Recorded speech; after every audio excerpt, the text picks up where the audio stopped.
Obviously, the start of a new season underway. I mean, I don't think you could have written the script much better than tonight. But I guess how are you feeling after the first show? Jeez, something like that. He was excited too. Well, the first three fights kicked off finishes, and then it kind of just grabbed. That kind of set the pace. But I mean, our last fight was just the co-main and the main was just amazing. Yeah. That Jeremy Stephens fight with Clay is going to go down, in history as one of the best fights. I mean, those guys slugged. I mean, listen, we all know Jeremy Stephens is a warrior, as well as Clay. But, you just don't know until the fight happens, and they showed up. I was going to say, there's people saying maybe the greatest fight in PFL history, or at least one of them. I mean, do you feel like it's one of the greatest fights in PFL history? Oh, for sure. 100%. Yeah. And talk to me about Stephens at this point in his career, right? Because you guys brought him in, gave him a chance. He came up short tonight, right? But I see a lot of people saying, I mean, like I say, as entertaining as it gets. So are you happy with his performance? Yeah, I mean, you can't be upset at the guy. I mean, the guy was right there, from the beginning to the end, and he was still banging it out with Clay, and he hit Clay with some big shots. Clay hit him with some big shots, and they were going back and forth. You know what I mean? And so, not many people can do that. You know what I mean? Even at his age as well. And he's been around the game a while, but absolutely, I thought he definitely deserves credit for not only being there, but also putting on such an exciting fight with Clay. House was in here earlier, and all week he was saying, respectfully, but he's like, man, I think I should have been in the main event, reigning champion. Right. So I guess talk to me about that. Your look at it. He said that either him or Shoeface should have been in the main event because they're kind of the reigning champs. Right. So what is the decision-making process? How does that go? Well, and they're right in some ways, but when you looked at Jeremy Stephens, and I know how these both guys fight, there was no way that fight was going to disappoint. And as you saw, what happened, right? Everybody showed up tonight and they fought well, but then those two guys, closed off the night the way they did. Afterwards, Pete and I looked at each other and were like, yeah, no, that was the right decision. You know what I mean? Because we weren't sure, but we were sure that we were thinking, okay, there's no way this fight could disappoint. And thank God it didn't. Clay has made it clear that he wants to fight House again as soon as possible, anytime. Right. What do you think? Is that a fight that you would look to put together in the regular season, or is it one that, let's see how the playoffs shake out, because if there's more stakes on the line, it's more intriguing?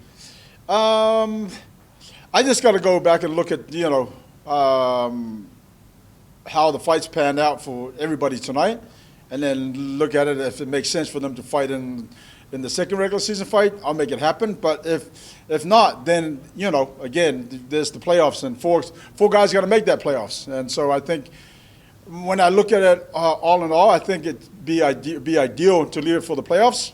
But that's, just depends on when I look at the cards and see and look at all the results for tonight and then go from there. Last thing for me, I just want to ask you if there were any other standout names, surprises, like anything you weren't expecting. I mean, obviously everybody's buzzing about the main event, but anybody else kind of really make their mark with you tonight? Well, I think everybody showed up the way I thought they would. Shoeface, I mean, he did that so fast. I don't know if he realized that he actually hit him with that right hand, took him down, and then choked him out. And JP made a good point. Like in 29 seconds, he was able to catch him with the right hand, take him down, and then submit him. So that was pretty quick. But yeah, no, I thought everybody showed up and fought well tonight. Hey, Ray. So the Arlington Esports Arena, many would see that as an interesting move for an MMA promotion to use the services. But how do you like the experience with them, and kind of your thoughts on being this innovative promotion, using the Esports Arena? Like, that makes sense. Well, all you got to do is just look at the arena tonight, right? I mean, that speaks for itself. It was an amazing arena. The way the setup was set up, it reminded me of my days in K1. So, bright lights, and it looked amazing. And Amar Ahmedov, obviously getting one of the biggest moments of his career tonight. Reflecting on that, what was your immediate reaction after you scored that knockout? I was right to keep him. Thank you. Thank you. Hey, Ray, there's on the prelim, Simeon Powell showed up. That vicious knee. I just want your thoughts on that fight. Man, a lot of props to that guy, because he gets the contract, the developmental contract, 2.5 weeks ago? Stays in Miami for 3 days, gets on the flight, flies back home to England. He lands, gets the phone call, hey, you're fighting, in the we got to fight for you. Jumps back on the plane the next day, comes out and performs like that. I mean, I think that kid's got a big future. Is he a guy that, knock on wood, if someone falls out of the season, you put him in? I'm not sure about that. He's 6-0 now. I'm not sure because I think he's a talent that I want to build a little bit more.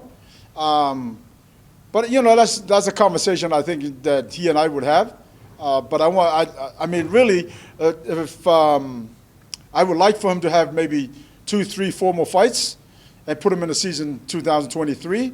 I think that's the direction I like for him to go because I don't want to. He's already he shows a lot of potential. So I want to build him slowly and then put him in the season rather than just throwing him in there. And then one last thing, Rob Wilkerson.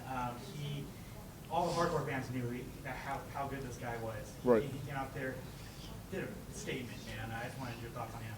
No, again, like I said, everybody showed up. I was impressed with what he did, and like you said, he wanted to take him down and try and finish the fight, and he did. So,